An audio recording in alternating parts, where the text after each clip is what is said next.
혹시 이런 생각해 보신 적 있으세요? 그러니까 우리 인간의 의식 있잖아요. 우리가 생각하고 느끼는 이 모든 게 어쩌면 진화가 잘못 만든, 뭐랄까 끔찍한 실수 같은 거라면요. 네. 생존에 필요한 것보다 훨씬 더 많이 생각하는 능력 때문에 오히려 우리가 괴로워하는 거라면 어떨까요? 네, 오늘 다룰 주제가 바로 그겁니다. 아주 도발적이면서도 깊이 생각해 볼 만한 질문을 던진 철학자죠. 노르웨이의 페테르 사페. 페테르 사페. 이름부터 좀 낯설게 느껴질 수도 있겠네요. 그렇죠. 하지만 그의 사상은 우리 자신, 특히 우리가 느끼는 불안이나 공허함의 근원을 이해하는 데 중요한 열쇠가 될 수 있습니다. 좀 어둡긴 하지만요. 네, 맞아요. 네, 저희 목표는 이 복잡하고 어쩌면 불편할 수도 있는 철학의 핵심을 여러분이 쉽게 이해하고 따라오실 수 있도록 돕는 겁니다. 자, 그럼 한번 시작해 볼까요? 좋습니다.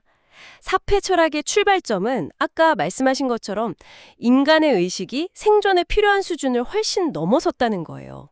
과잉 생산되었다는 거죠. 과잉 생산된 의식이라. 네, 이게 단순히 현대 사회가 복잡해서 스트레스 받는다 이런 차원의 진화적 부조화랑은 좀 다릅니다. 아, 환경 탓이 아니라 의식 그 자체가 문제다. 그렇죠. 사페는 어떤 환경에 놓이던 이 과도한 의식 때문에 인간은 근본적으로 고통받을 수밖에 없다고 봤어요. 그럼 구체적으로 어떤 능력들이 그렇게 문제를 일으키는 건가요? 너무 많이 생각하고 느낀다는 게 정확히 뭘까요? 예를 들면 우리는 미래를, 특히 자신의 죽음을 아주 생생하게 상상할 수 있잖아요. 이게 에피소드적 미래 사고 능력 덕분인데 네, 계획 세우는 데는 좋겠지만 맞아요. 생존 계획엔 유리했겠죠. 하지만 동시에 이게 끊임없는 불안의 근원이 되는 거예요.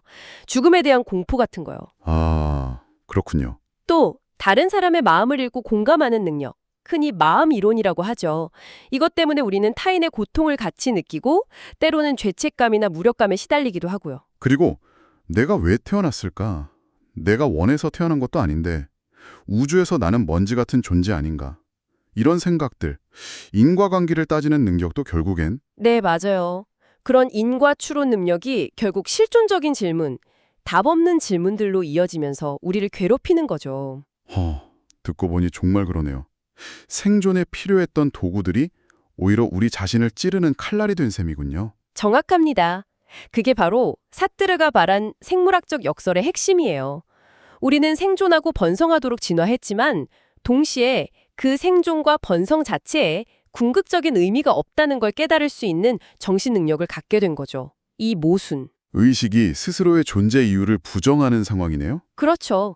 그러면서 우리는 존재의 근본적인 불안정함, 무의미함을 문득문득 느끼게 되는데 사테르는 이걸 우주적 공황, 코스믹 패닉이라고 불렀어요. 우주적 공황. 그냥 불안한 정도가 아니라 뭔가 이 세상 자체가 잘못된 것 같다는 그런 근본적인 공포인가요? 네, 어릴 때 아이들이 왜라고 처음 묻는 순간 있잖아요. 단순히 정보가 궁금해서가 아니라 존재의 이유 자체를 묻는 듯한 그 막막함, 그런 느낌과 비슷하다고 볼 수 있습니다. 아, 이해가 되네요. 이건 논리나 이성으로 딱 떨어지게 설명하거나 해결할 수 있는 게 아니에요. 그 이전에 오는 아주 원초적이고 직접적인 경험인 거죠. 존재 자체가 버겁다는 느낌. 사르테르는 이게 인간의 기본적인 상태라고 봤어요. 기본덜인 상태요? 그럼 우리는 평생 이 공황 상태에서 벗어나려고 발버둥 치는 건가요? 네, 그렇다고 봤습니다. 그래서 이 끔찍한 진실, 이 우주적 공황에서 눈을 돌리기 위해 우리는 여러 가지 심리적인 방어막을 친다는 거죠. 그게 바로 사르트르가 말한 네 가지 방어 기제군요. 고립, 고착, 주의 분산, 숭화. 맞습니다. 이것들이 우리 의식과 불편한 진실 사이에 벽을 세워주는 역할을 하는 거죠. 네, 첫 번째가 고립, 아이솔레이션이라고 하셨죠? 말 그대로 그냥 차단하는 건가요? 네.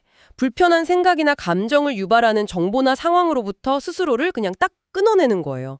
의식적으로든 무의식적으로든. 사르트르 본인도 수십 년 동안 신문을 아예 안 봤다고 하잖아요. 세상 돌아가는 소식을 일부러 외면한 거죠. 그렇죠. 단순히 성격이 이상해서가 아니라 고통스러운 자극을 피하려는 의도적인 인식론적 격리였던 셈이죠. 요즘 우리도 비슷하게 행동하는 것 같아요. 뉴스 보면 스트레스 받으니까 일부러 안 본다거나 좀 불편한 주제가 나오면 슬쩍 대화를 피한다거나 하는 거예요. 네, 전형적인 고립이죠. 일종의 선택적 무지라고 할 수도 있고요. 근데 이게 완벽할 수는 없겠죠. 왜죠? 우리는 이미 세상 속에, 관계 속에, 언어 속에 던져진 존재잖아요. 완전히 고립될 수가 없죠. 또 무언가로부터 고립하려 한다는 것 자체가 이미 그 무언가를 인식하고 있다는 뜻이기도 하고요. 하긴 그렇네요. 자, 그럼 두 번째 방어 기제는 고착이라고 하셨는데 이건 어떤 건가요? 이건 불안정한 현실 속에서 뭔가 좀 확실하고 변치 않는 것에 우리 마음을 꽉 붙들어 매려는 시도예요. 마치 배가 닷 앵커를 내리는 것처럼요. 아, 단내리기. 네. 어떤 가치나 신념, 제도 혹은 관계 같은 것에 의지해서 실존적인 불안감을 잊으려는 거죠. 안정감을 얻으려고요. 살패가 예로 든 게 노르웨이 사람들이 특별히 신앙심이 깊은 것도 아닌데 그냥 습관처럼 교회 나가는 모습이었다고 하더라고요. 네, 그런 게 집단적 고착의 예시가 될 수 있죠.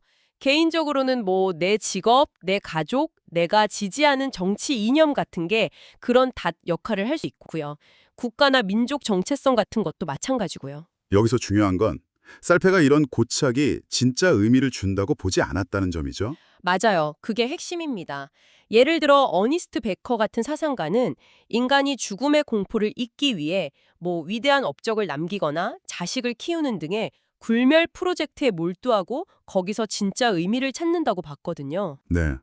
근데 살페는 훨씬 더 냉소적이었어요.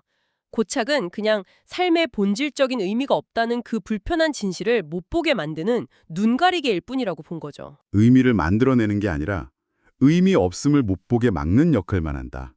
와, 정말 냉정하네요. 그렇죠. 우리가 막 소중하게 여기고 붙들고 있는 많은 것들이 사실은 그냥 불안감을 잠재우기 위한 임시 방편일 뿐이라는 거니까요. 듣고 보니 현대사회는 특히 소비를 통해서 계속 새로운 닷을 던져주는 것 같기도 해요. 새로운 유행, 새로운 관계, 새로운 취미. 네, 맞아요. 자본주의 시스템은 이런 고착에 대한 우리의 욕구를 아주 잘 활용하죠. 하지만 그렇게 얻는 안정감은 피상적일 수밖에 없다는 게 사페의 생각일 겁니다. 세 번째 방어 기제는 주의 분산, 디스트랙션이죠. 이건 뭐 현대인들에게 너무 익숙한 방식인데요. 그렇죠. 끊임없이 다른 일에 정신을 팔거나 새로운 자극을 찾아다니면서 기쁜 생각에 빠질 틈을 아예 주지 않는 거예요. 사패가 거의 100년 전에 이미 미래 사회는 사람들의 주의력을 완전히 빼앗아가는 시스템을 만들 거라고 예언했다면서요. 지금 스마트폰이랑 소셜미디어 보면 정말 소름 돋는데요. 네, 정말 놀라울 정도로 정확한 예측이었죠. 고립이 정보를 차단하고 고착이 특정 대상에 생각을 묶어둔다면 주의 분산은 생각의 초점을 계속해서 빠르게 옮겨다니게 만들어요. 얕고 넓게요. 그렇죠. 어떤 것들도 깊이 파고들지 못하게 그냥 표면만 훑고 지나가게 만드는 거죠. 끝없이 밀려드는 업무, 넘쳐나는 정보, 소셜미디어 알림, 이 모든 게 우리를 실종적 고민이라는 위험한 생각에서 멀어지게 만든다는 겁니다. 파스칼도 비슷한 말을 했었죠. 인간은 죽음이나 무의미 같은 걸 생각하기 싫어서 끊임없이 기분 전환, 다이버티스먼트에 몰두한다고. 네, 맞아요. 네, 파스칼은 그걸 인간의 나약함으로 보고 극복해야 한다고 생각했지만 사페는 어쩌면 좀 다르게 봤을 수도 있어요. 이게 생존을 위한 필연적인 전략일 수 있다는 거죠. 생각할 시간 자체를 없애버리는 게 생존 방식이라는. 기술 발전이 이걸 더 심화시킨 건 맞는데 사패는 기술 탓만 하지는 않았을 것 같네요. 그렇죠. 기술 자체가 원인이라기보다는 인간 의식의 근본적인 요구, 즉 생각하기 싫다는 그 요구에 기술이 아주 효과적으로 부응한 결과라고 봤을 거예요. 우리는 원래부터 주의를 분산시킬 필요가 있었고 기술이 그 도구를 더 강력하게 만들어줬을 뿐이라는 거죠. 아, 네. 자, 마지막 네 번째 방어 기제는 승화, 서블리메이션입니다. 이건 앞에 세 가지와는 좀 다른 느낌인데요. 좀 더 긍정적인 것 같기도 하고요. 네, 겉보기에는 그렇죠. 승화는 실존적인 공포나 고통 같은 부정적인 경험을 예술작품이나 지적인 탐구처럼 사회적으로 가치 있는 것으로 바꾸는 과정이에요. 고통스러운 현실을 외면하는 게 아니라 오히려 그걸 재료로 삼아서 뭔가 아름답거나 의미 있는 걸 만들어낸다? 맞습니다. 사페 자신도 등반가였고 위험한 암벽 등반 경험에 대한 글을 많이 썼다고 해요. 죽음의 공포나 자연의 거대함 앞에서 느끼는 무력감 같은 것들을 문학적으로 표현한 거죠. 그게 승화에 좋은 예시가 되겠네요. 네. 그런데 여기서도 사페는 끝까지 비관적입니다. 니체 같은 철학자는 예술을 통해 삶의 고통을 끌어안고 심지어 찬미할 수도 있다고 봤잖아요. 비극적 긍정이라고 하죠. 네.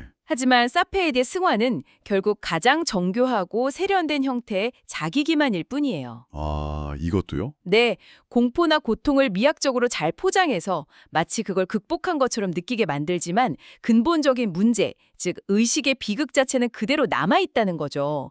고통을 없앤 게 아니라 고통을 바라보는 시각을 살짝 바꿔서 잠깐 위안을 얻는 것에 불과하다는 겁니다. 프로이트가 말한 승화 개념이랑은 좀 다른 건가요? 프로이트는 억압된 성적 욕망 같은 걸 예술로 표현하는 걸 승화라고 했잖아요. 비슷한 면도 있지만 초점이 달라요. 프로이트는 주로 개인의 내적인 본능적 충동, 특히 성적 에너지나 공격성을 사회적으로 용인되는 방식으로 전환하는 데 관심이 있었다면 사페의 승화는 좀 더 보편적인 문제, 즉 죽음, 무의미, 우주적 공포 같은 실존적 불안 그 자체를 다루는 방식에 가깝습니다. 에너지를 전환한다기보다는 다루기 힘든 그 경험 자체를 상징적인 형태로 변형시켜서 어떻게든 통제감을 얻으려는 시도인 거죠. 하지만 사페는 그 통제감 역시 환상일 뿐이라고 보는 거고요. 고립, 고착, 주의 분산, 승화. 정말 우리는 이런 방어 기제들을 쓰면서 어떻게든 버티고 살아가는 거군요. 그런데 만약 이런 방어 기제들이 다 무너진다면, 혹은 이게 다 속임수라는 걸 깨닫게 된다면, 그때는 어떻게 되는 걸까요? 바로 그 지점에서 사페의 가장 급진적이고 어쩌면 가장 충격적인 주장이 나옵니다. 그의 짧은 에세이 마지막 메시아에서요. 마지막 메시아, 제목부터 심상치 않은데요? 네, 사페는 이 글에서 예수는 인류 최초로 존재의 비극성을 깊이 깨달은 사람이었지만 결국 나를 따르라, 구원받으리라고 외쳤던 그런 의미에서 마지막 인물이었다고 말해요. 네. 그리고 만약 미래에 또 다른 메시아가 나타난다면 그는 구원이 아니라 정반대의 메시지를 전해야 한다고 주장합니다. 바로 자너를 낳지 말라, 너희 자신을 알라 라는 메시지지요. 인류의 자발적인 종식을 설파해야 한다는 겁니다. 와, 정말 충격적인데요? 그 논리는 결국 인간 의식 자체가 돌이킬 수 없는 실수니까 해결책은 삶을 어떻게든 개선하는 게 아니라 그냥 삶 자체를 끝내는 것뿐이다. 이런 건가요? 그렇습니다. 의식 때문에 생기는 고통이 피할 수 없는 거라면 그 고통을 영원히 없애는 가장 확실한 방법은 새로운 의식을 탄생시키지 않는 것, 즉 출산을 멈추는 것이라는 결론에 도달하는 거죠. 요즘 반출생주의를 주장하는 철학자들도 있죠. 데이비드 베네타 같은? 네, 맞아요. 베네타의 비대칭 논증이 유명하죠. 태어나지 않으면 고통받을 일이 없지만 득도 실도 없음. 일단 태어나면 필연적으로 고통을 겪게 되니까 손해 발생 가능성, 출생은 항상 해악이라는 주장입니다. 사페의 생각과 맥이 닿아 있죠. 물론 반론도 만만치 않겠죠. 아이에게 좋은 삶을 살게 해주면 되는 거 아니냐, 뭐 이런? 그렇죠. 하지만 사페라면 아마 그런 논의 자체가 핵심을 비껴간다고 봤을 거예요. 문제는 좋은 삶이 가능하냐 아니냐가 아니라 의식이라는 조건 자체가 이미 고통을 내포하는 저주라는 거니까요. 삶의 질 개선이 아니라 존재 자체의 문제라는 거죠. 정말 근본적인 문제제기네요. 사페의 이런 극단적인 생각은 어디서 온 걸까요? 혹시 그의 배경과 관련이 있을까요? 네, 그럴 가능성이 높습니다. 그가 살았던 노르웨이의 자연환경, 굉장히 혹독하잖아요. 길고 어두운 겨울밤 같은 것들.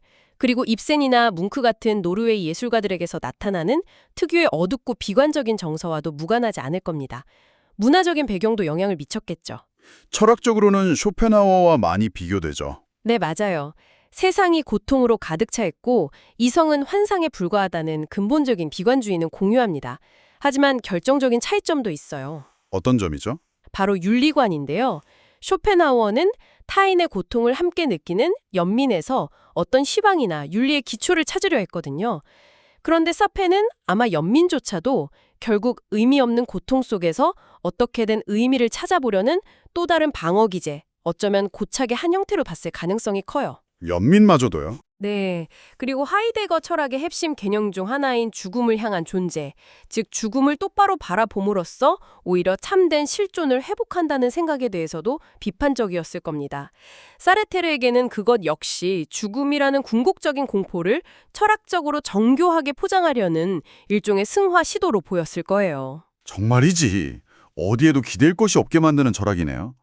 이 우주적 공황이라는 개념으로 다시 돌아가 보면 이게 방어 기제를 쓰기 전에 원초적인 상태라고 하셨잖아요. 네. 모든 방어 기제는 결국 이 근원적인 공황 상태를 회피하려는 노력인 거죠.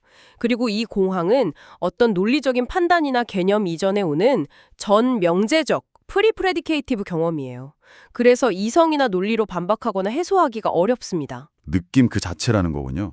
존재 자체가 뭔가 잘못되었다는 느낌? 그렇죠. 심지어 사르테르는 우리가 사용하는 언어 자체도 일종의 방어 기제 역할을 한다고 봤어요. 언어요? 어떻게 그럴 수 있죠? 예를 들어 우리가 문장을 만들 때 주어, 수어, 구적을 쓰잖아요. 나는 생각한다. 너는 존재한다.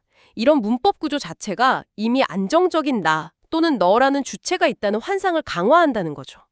끊임없이 변화하고 불안정한 의식의 흐름에 고정된 틀을 씌우는 역할을 한다는 겁니다. 와, 언어마저도. 비트겐슈타인이나 로티 같은 철학자들이 언어의 한계를 지적했던 것과도 연결되는 지점이 있네요. 네, 그런 맥락에서 볼 수도 있겠죠. 우리가 세계를 파악하고 소통하는 도구인 언어 자체가 이미 현실을 왜곡하거나 가리고 있을 수 있다는 생각이죠. 자, 오늘 페테르사페라는 어쩌면 많은 분들에게 생소했을 그리고 상당히 어두운 통찰을 던지는 철학자의 사상을 깊이 들여다봤습니다. 인간의 의식이 생존에 필요한 수준을 넘어선 생물학적 실수며 이로 인해 필연적으로 발생하는 실존적 고통을 피하기 위해 우리는 고립, 고착, 주의분산, 승화라는 4가지 주요 방어 기제를 사용하며 살아간다는 그의 주장. 네. 이 이야기를 듣고 계신 여러분은 어떤 생각이 드시나요? 사팽의 생각은 분명 우리를 불편하게 만들죠. 하지만 동시에 우리가 왜 일상에서 그렇게 행동하는지, 왜 끊임없이 무언가에 몰두하려 하고 어딘가에 소속되려 하고 때로는 현실에서 눈을 돌리려 하는지에 대해 뭐랄까 서늘하지만 설득력 있는 설명을 제공하기도 합니다. 그렇죠. 그의 결론, 그러니까 자발적인 인류 멸종이라는 해법은 너무 극단적이어서 받아들이기 어렵지만 그가 던진 근본적인 질문 자체는 계속 곱씹어보게 되는 것 같아요. 맞습니다. 우리는 과연 우리 자신의 이 과잉된 의식을 감당할 수 있는 존재인가 하는 그 질문 말이죠. 반출생주의나 환경철학 같은 현대 사상에도 그의 문제의식이 여전히 영향을 미치고 있고요. 마지막으로 이런 질문을 던져보며 마무리할까 합니다. 어쩌면 조금 도발적일 수도 있겠는데요. 네. 만약 사페의 말처럼 당신의 일상, 당신이 소중히 여기는 관계들, 당신이 열심히 추구하는 목표들, 심지어 지금 저희의 이 대화를 듣고 있는 이 순간조차도 그 모든 것이 실은 당신 내면의 깊은 불안과 존재의 공포를 외면하기 위한 아주 정교하게 짜인 방어 기제의 일부일 뿐이라면 어떨까요? 당신이 이것만큼은 정말 의미 있다고 굳게 믿는 것들의 토대를 한번 의심해 본 적이 있으신가요? 어쩌면 우리 인간에게 주어진 가장 큰 축복은 불편한 진실을 용감하게 마주하는 능력이 아니라 오히려 그 진실을 교묘하게 외면하고 모른 척하며 살아갈 수 있는 그 능력 자체에 있는 건 아닐까요?